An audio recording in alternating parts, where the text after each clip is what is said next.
Welcome students to EPG Pathshala.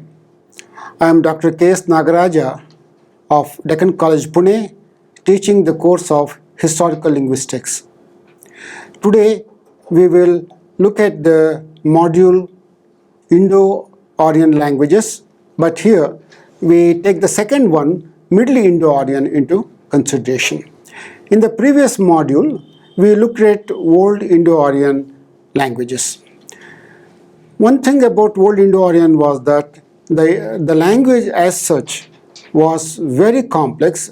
It is traditionally known as highly inflectional language with three numbers, three genders, 8 case suffixes with agreement futures, complex morphology, and complex syntax as well. So in the Middle Indo-Aryan, we see some sort of simplification of the language. In fact, in Old Indo-Aryan, particularly in the Vedic, the Rig Veda particularly, the accent was phonemic in nature, that is non-predictable. But by the time we go to classical Sanskrit, the accent had become predictable, that means it had lost its phonemic status. So the type of simplifications which we could see in the later Old Indo-Aryan, they become much more prominent in Middle Indo-Aryan, starting with Pali, the earliest Buddhist canons, and other Prakrits. So in this particular module, we look at the developments of Middle Indo-Aryan, taking the Old Indo-Aryan stage as a reference point. The earliest Middle Indo-Aryan, we normally trace it to Pali language. The Buddhist canons are encoded in that version of that, in fact, belonging to what is known as Theravada Buddhism. That is the earliest one. And then the other versions of Prakrit we see developing very fast. In fact, the Prakrits, the very word Prakrita is natural, or what is found in the common man. So from there we get Prakrits. So Prakrits as different from Sanskrit.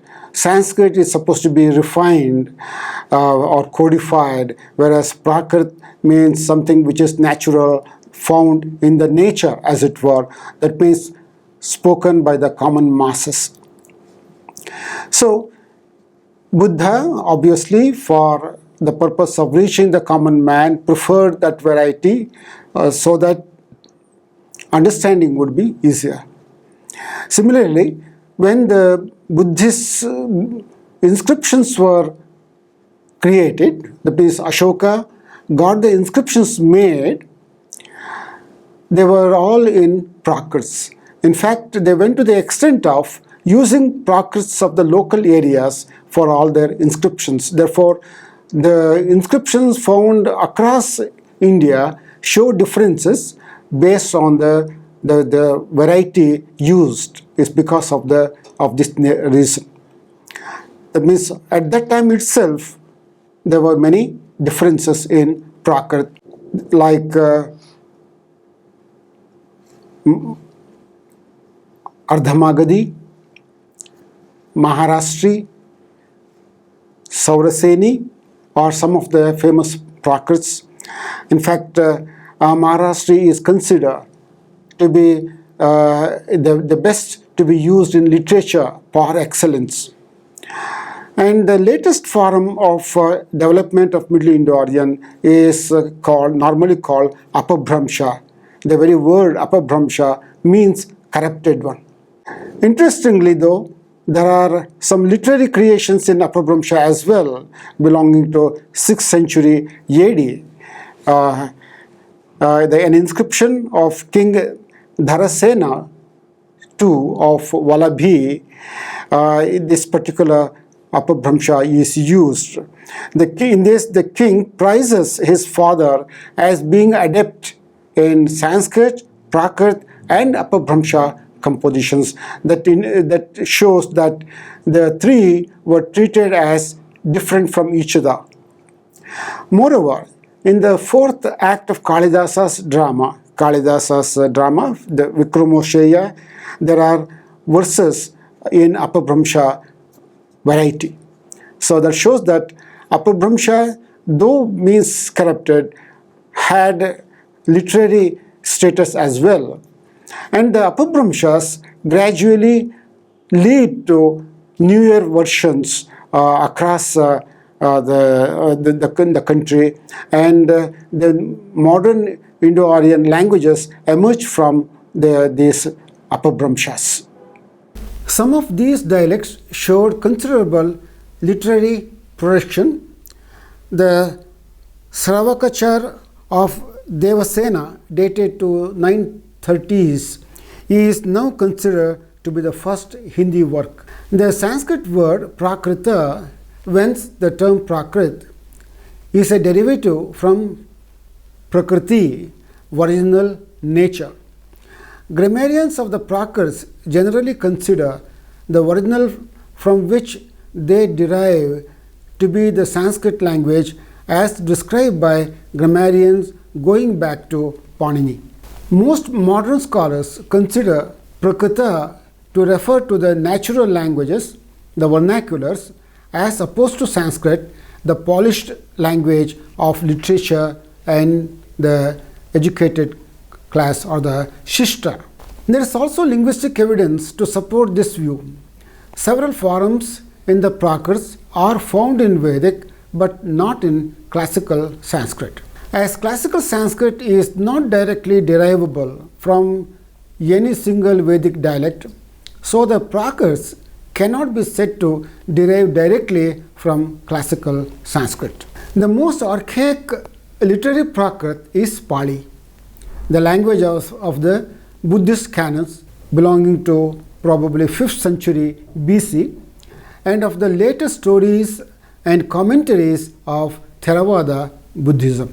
Pali represents essentially a Western Middle Indo-Aryan dialect, though there are sufficient Easternisms in the canon to have led some scholars to the view that the canon as it exists today is a recast of an original in an Eastern dialect. To the Buddhist literature also belongs the Gandhari Dhammapada, the only literary text written in a dialect of the Northwest. The Niya documents, official documents written in Prakrit dating from the 3rd century AD, also belong to the Northwest. The earliest inscriptional Middle Indo-Aryan is that of the Ashokan inscriptions belonging to 3rd century BC. These are more or less full translations from original edicts issued in the language of the East, from the capital Pataliputra in Magadha or modern Patna in Bihar into the languages of the areas of Ashoka's kingdom. There are other Prakrit inscriptions up to the 4th century AD, and Sanskrit was not used inscriptionally until the 1st centuries AD.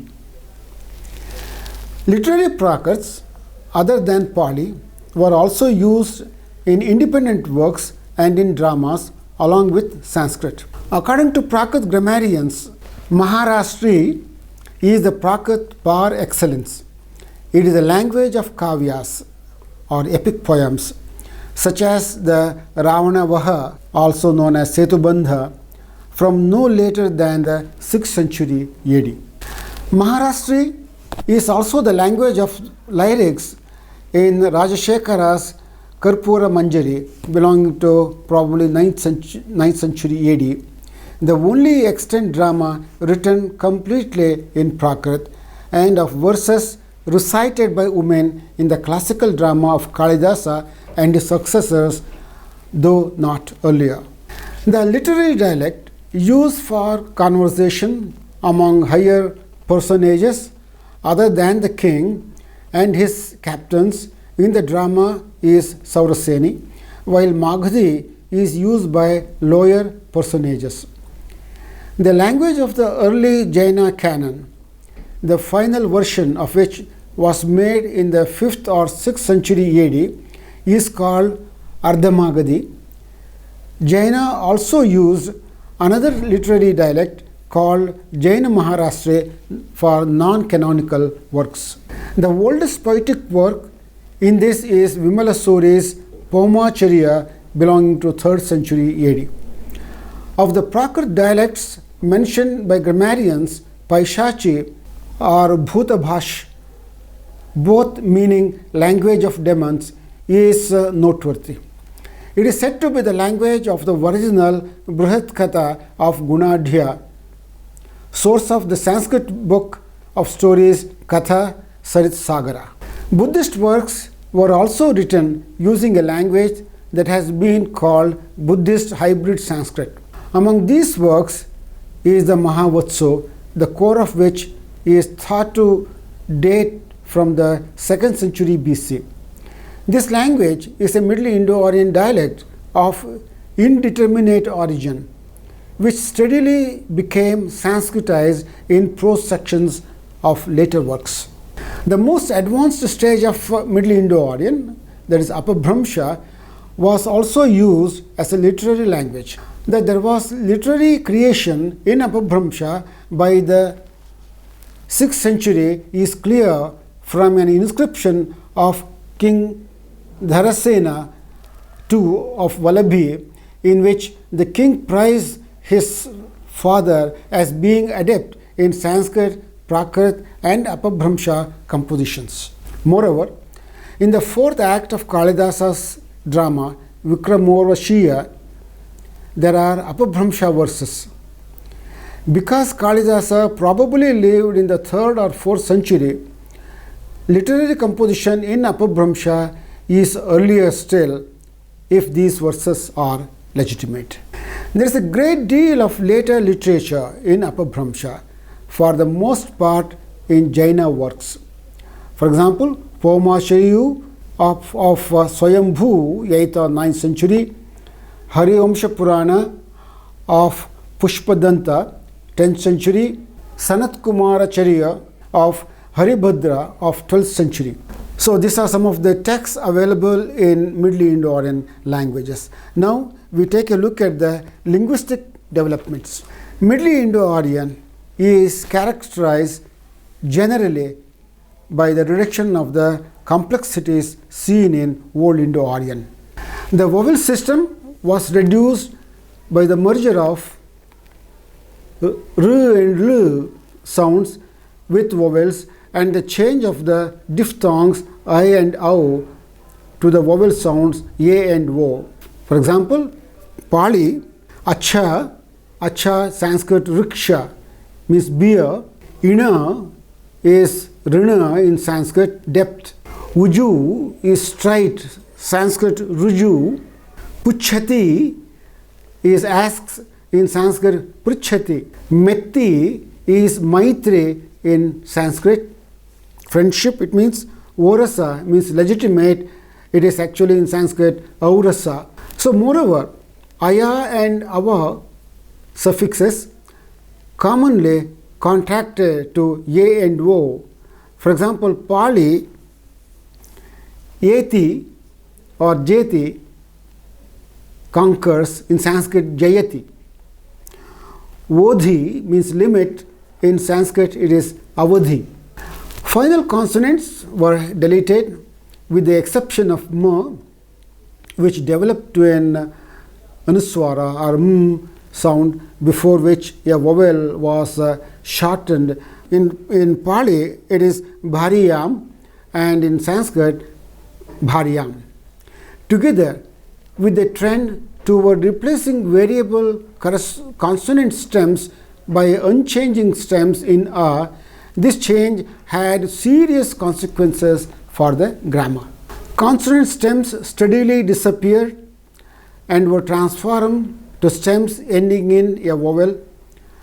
For example, Sanskrit Sharad, autumn, Sarit, stream, and Sarpis is butter correspond to polyforms Sharada, Sarita, Sappi. Consonant clusters were also modified in Middle Indo-Aryan. For example, Pali, Khetta means field, corresponds to Sanskrit Kshetra. The Kina in Pali means south or right, is from Sanskrit Dakshina. Similarly, Aggi, which means fire in Pali, is actually Agni in Sanskrit.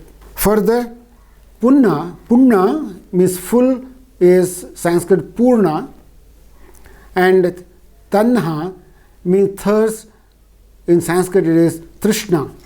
The shortening of vowels before modified consonant clusters led to the use of short A and O sounds, which were unknown in Old Indo-Aryan. For instance, Pali Semha means flame. In Sanskrit it is Shleshma, Shleshman. Similarly, Ottha means lip. In Sanskrit, Oshtha is lips. The above phenomenon are not restricted to Pali, they are pan-Middle Indo-Aryan. Differences between Pali and Ashokan and other Prakars include the retention of voiceless stops, that is Pathaka, between vowels in Pali and Ashokan dialects. Other Middle Indo-Aryan dialects modify them. The extreme development appears in literary Maharashtri, in which unaspirated stops other than retroflexes and labials were deleted. Aspirated stops were replaced by ha. Retroflexes became voiced, and labials were replaced by va. For example, loa word is from Sanskrit loka. Loana I is in Sanskrit lochana. Saha, which means branch, is actually Sanskrit sakha. Padhai, recites, reads, is from Sanskrit padhati. And savaha, curse, in Sanskrit shapatha. Essentially, on the same level are the dialects of Jaina texts, but in these a ya glide prescribed by grammarians occurs when a consonant is elided. Vayana is face, Sanskrit vandana. Sayala, whole, in Sanskrit sakala. In Saurseni, on the other hand, voiceless stops pataka between vowels change to voiced ones badaga respectively. For instance, ido, hence, in Sanskrit itaha. Tadha, thus in Sanskrit tatha. Though Pali and Ashokan are at an earlier level of development with respect to these changes, they share with the rest of the Middle Indo-Aryan dialects the replacement of voiced aspirated sounds between vowels by ha. Lahu in Pali means light, unimportant. In Sanskrit it is laghu. Dahati gives, Sanskrit dadhati. Similarly, they share the change of the to ya, for instance. Jyoti, light, brilliance. In Pali, jyotati, shines, Sanskrit dyotati. Pali and Ashokan, however, retain a ya sound, change to ya or ja in most other Prakars. For example, the pronoun ya, feminine ya, as in Sanskrit, opposed to ya. The deletion of stop consonants noted above resulted in vowel sequences within words that were unknown in Old Indo-Aryan. Similarly, the extent of Sandhi modification was restricted in Middle Indo-Aryan. The Middle Indo-Aryan vowels E and U do not change to Y and W before dissimilar vowels in compounds. For example, Maharashtri, Rati Andha, dark of night, for example, Ratri Andhaka. In addition, the first of two contiguous vowels in different words is subject to deletion. For example, Pali Manasichasi from Manasa Ichhasi, you wish in your mind. Now we look at some of the grammatical features. In this grammatical system, Middle Indo-Aryan also reduced complexities. The dual number no longer exists as a separate category. For Sanskrit, Dvabhyam by two, Middle Indo-Aryan has Dohi with the ending Dohim equivalent to the instrumental plural bhis of Old Indo-Aryan. Among other changes is the replacement of the dative case by the genitive except in particular usages. For example, the use of forms corresponding to the Old Indo-Aryan dative to denote a purpose. In Middle Indo-Aryan, nominal and pronominal forms are no longer strictly segregated. For example, Ashokan, Vijitamhi, that is in the kingdom, also Vijite, has a pronominal ending equivalent to Sanskrit Smin. In the verb system, the contrast between active, that is Ti ending forms, and medio-passive Te endings was obliterated.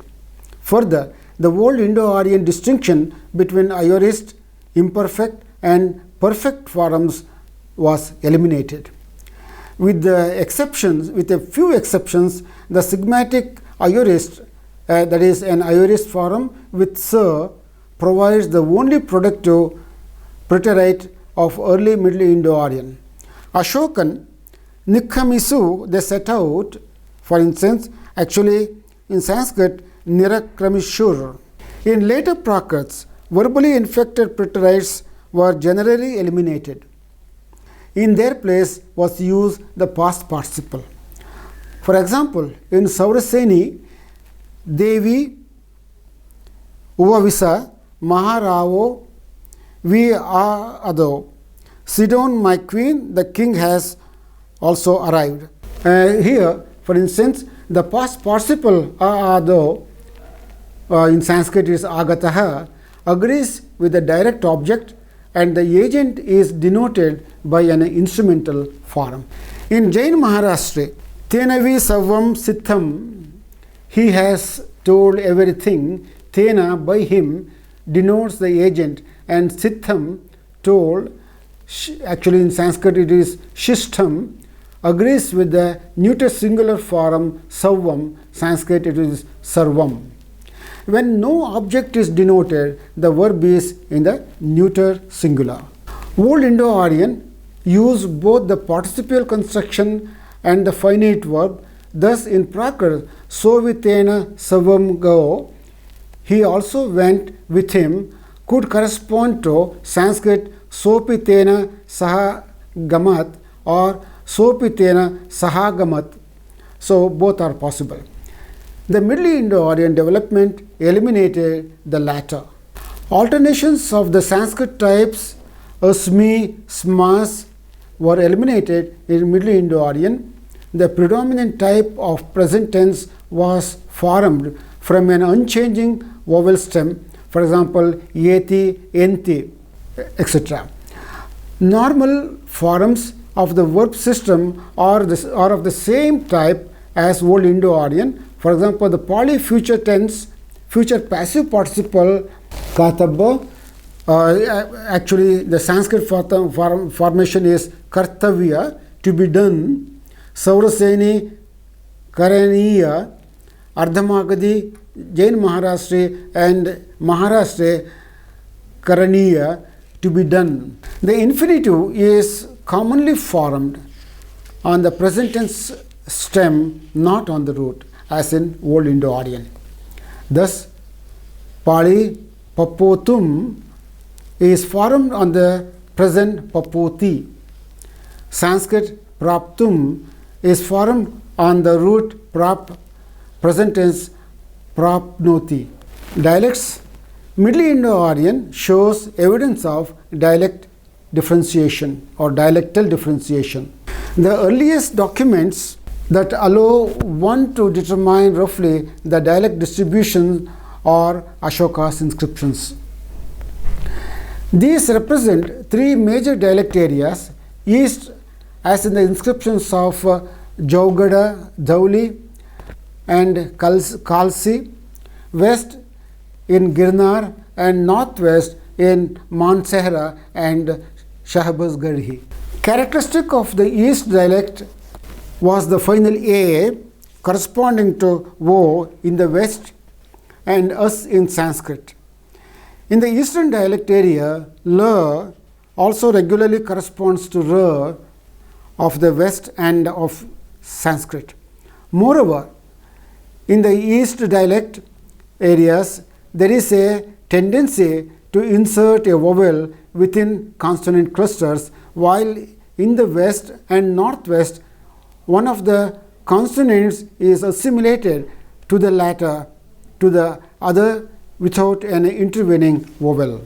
For example, Sanskrit Rajnes of the king corresponds to Girnar Ranyo, Shahbazgarhi Ranyo without gemination, Jaugada Lajine. Northwest stands apart in retaining three spirant sounds sh, sa, which merge to sa elsewhere.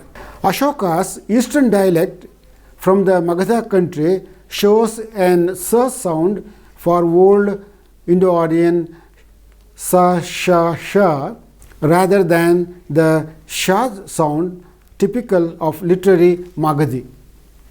That is, an alveolar sound is found rather than the palatal sound which is found in literary Magadhi. Grammatical features also show dialectal variation.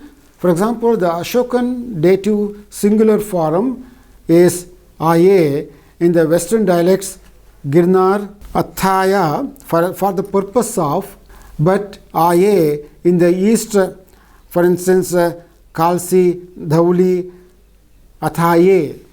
Apabhramsha. As noted above, the most advanced form of Middle Indo-Aryan is seen in Apabhramsha.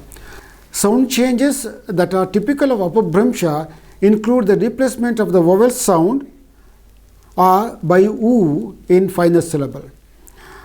For example, Karahu, you do or make, corresponds to Karaha or Karadha in other Prakrits.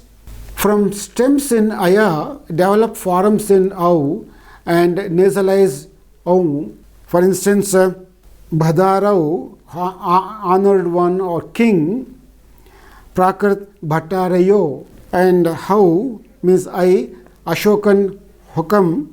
Nasalization also appears in environments in which earlier ma occurred between vowels. For example, Gaon, village, from grama or gama. Gama is in the Prakrit and Sanskrit grama. Numerous other sound changes are evident. Among them, the development of sa, either geminated, non-geminated, between vowels into her. So, taho, of him, from Prakrit tassa.